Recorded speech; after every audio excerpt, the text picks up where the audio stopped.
Stephanie with Mama Bear Inc. Welcome back to another card making video here on my YouTube channel. If this is your first visit, thank you very much, and I hope you'll consider subscribing. So today we're going to be making a Christmas card, and we're going to start off with the pieces that you're going to need to make the card. I've got a piece of crumb cake cardstock here, cut 8.5 by 5.5, and scored at 4 1/4 down the middle to create our card base. I've got a piece of cherry cobbler, cut 5 3/8 by 4 1/8. 2 pieces of Mossy Meadow cardstock. One is cut 1 1/4 by 4 1/8, and 1 5/8 by 5 1/8. And then we've got 2 pieces of Whisper White. One is cut 1 1/2 by 5 and 1 1/8 by 4 1/8. And then I have got one little gold metallic foil doily.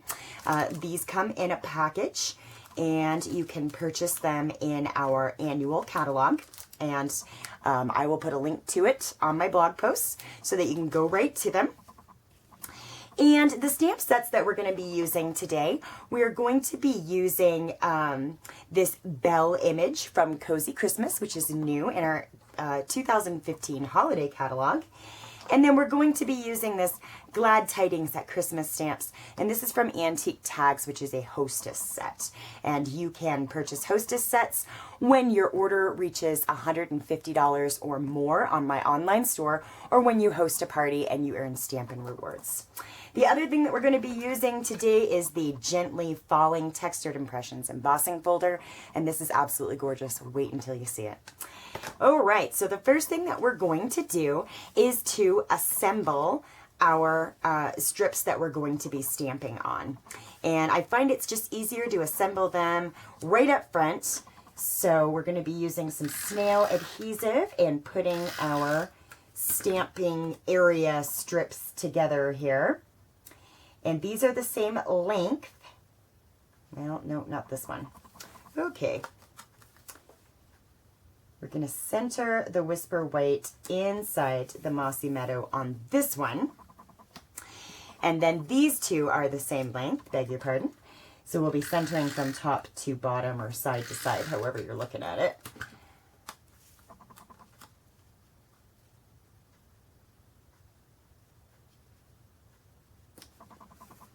And there we are. Now, if you've got a little bit of difference or a little bit of overhang and you really want that to be flush, just take your scissors and trim it there on the ends and you'll have it perfectly flush, just like that. So let's go ahead and do our stamping. The first thing that we're going to do is our smaller strip, and this is going to hold our sentiment. Glad Tidings at Christmas. Again, this is from the Antique Tags Hostess set. And we're going to stamp it in Cherry Cobbler.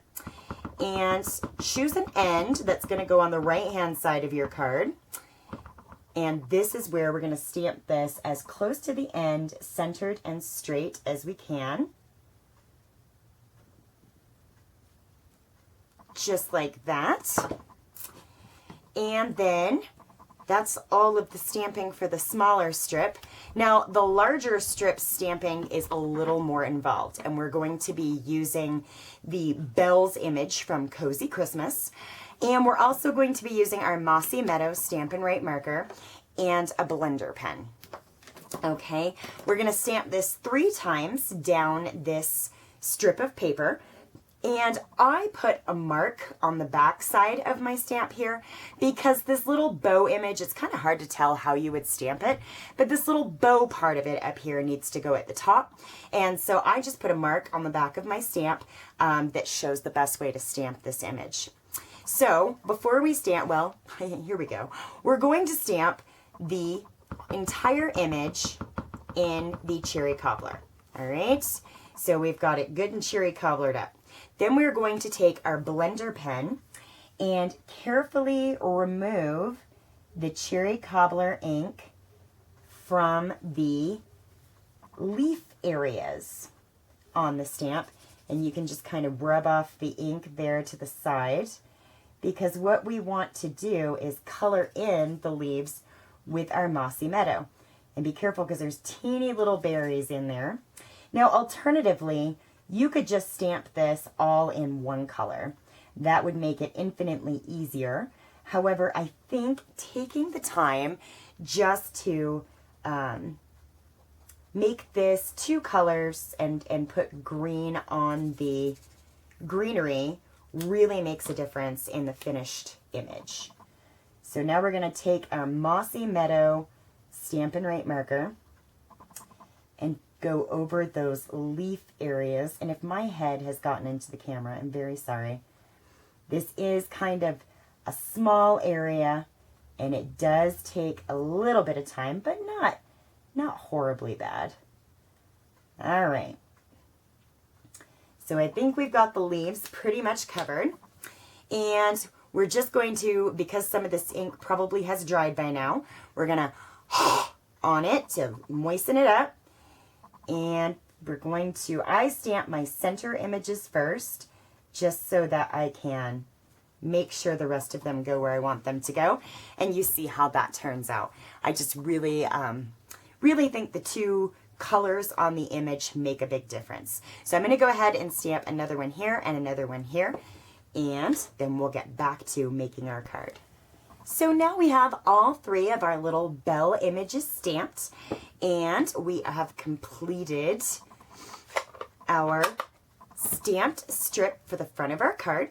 The next thing that we are going to do is take our sentiment strip and our little gold doily, and it's going to be attached to the back, squared up on that sentiment, just like so. So I'm going to put a little bit of snail adhesive on the back there, and just kind of eyeball it, center it up, and place it down. It's just that easy. It doesn't have to be super technical or anything like that. The next portion of our card, we're going to take our cherry cobbler piece. Remember, this is 5 3/8 by 4 1/8, and our gently falling embossing folder. And we are going to emboss our piece of cherry cobbler.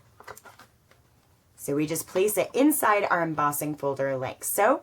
We're going to put it between 2 cutting pads and run it through our Big Shot machine on tab 1. And once we have run that through our machine, we can take out our piece of cherry cobbler, and you can see how beautifully textured this paper is now. It's absolutely gorgeous. I love that embossing folder. Okay, so it is time to start assembling our card. We're going to take our crumb cake card base, fold it over, and give it a good crease here with our bone folder. And then we are going to attach our cherry cobbler panel to the front of the crumb cake. And I'm just going to do that using some snail. And we want to get this nice and centered here on the front, which I did not do a fantastic job with. Okay, do better than me. All right, and now we are going to take our sentiment strip, and this goes across just the front of the cherry cobbler only. So we'll get some snail on the back of this. And I want to put some on the ends just because it does go way up to the end there. Turn it around, make sure we got it right. And we're going to line this up with the edge of the cherry cobbler and lay that down just about 1/3 of the way up there. Now we're going to take our stamped image strip, and that's going to go straight up and down right across there. But as you can see, if we just try to snail that down, there's going to be a big bump here because we've got 1, 2, 3, 4, 5, 6 layers of cardstock when we get up to the stamped image portion. So instead of doing that, we're going to take out some dimensionals, and we are going to put a couple at the top here and a couple at the bottom. Well, my dimensional sheet is falling apart. There we go. And then our stamp strip is going to go right about there. So we're going to put a couple more just right there in the center. And we'll get the backs off of these. Okay. And then we are going to place our image strip here. And try to get it as straight up and down as possible. Put that down on our dimensional so it's popped up just a little bit, and we have finished the bulk of our card here. Now, because I can never leave well enough alone, excuse me, I didn't mean to hit the camera. I like to add sequins to this, well, every card. We know this. And I've got 3 little sequins here in a couple of different sizes in metallic gold. And we are going to use our fine tip glue pen to put these down. And again, I know this is a fine tip glue pen, but you really have to pay attention to how much is coming out, because your fine tip can lay down a lot of glue in a big hurry. And I'm just going to put a little dot where I want the larger gold sequin, and I'm going to kind of tuck him in just under that stamped strip. And then another teeny little dot there for one of our smaller sequins, and just lay him down. And I am using tweezers because my fingers just don't work for this. It gets all kind of goofy. All right, so as you can, there we go. All right, so where do we want to put our 3rd little sequin? Probably right there. I like that. So we'll go ahead and put a teeny little dot of glue there to hold our 3rd sequin. And get that into place. Okay, so now we have some metallic gold sequins, and I'm going to close this up. Too much coffee this morning, I guess. There we go. It's a little tricky to put that top back on. Okay, so we've got 3 metallic gold sequins. Now, I made a sample earlier, and I did something a little bit different on the sample. This is not a Stampin' Up! Product, because Stampin' Up! Just doesn't have anything like this. This is a clear Wink of Stella glitter pen, and I sort of wanted my bells to be glittery. And so I took this glitter pen, and I just colored, and you need to be careful because this is wet and it will smear your red ink into your little bell clapper if you're not careful. But I just went over the solid red portions of the bell with the glitter pen just to give it a bit more sparkle. Now, the other thing that you could do is very carefully add glue to these areas and add some Dazzling Diamonds glitter. I think that'd be really difficult. So I opt for the easier method and just use the glue pen. But that is going to complete our Glad Tidings at Christmas card today. Thank you very much for joining me. I've enjoyed spending time with you, and I look forward to doing so again soon. Take care.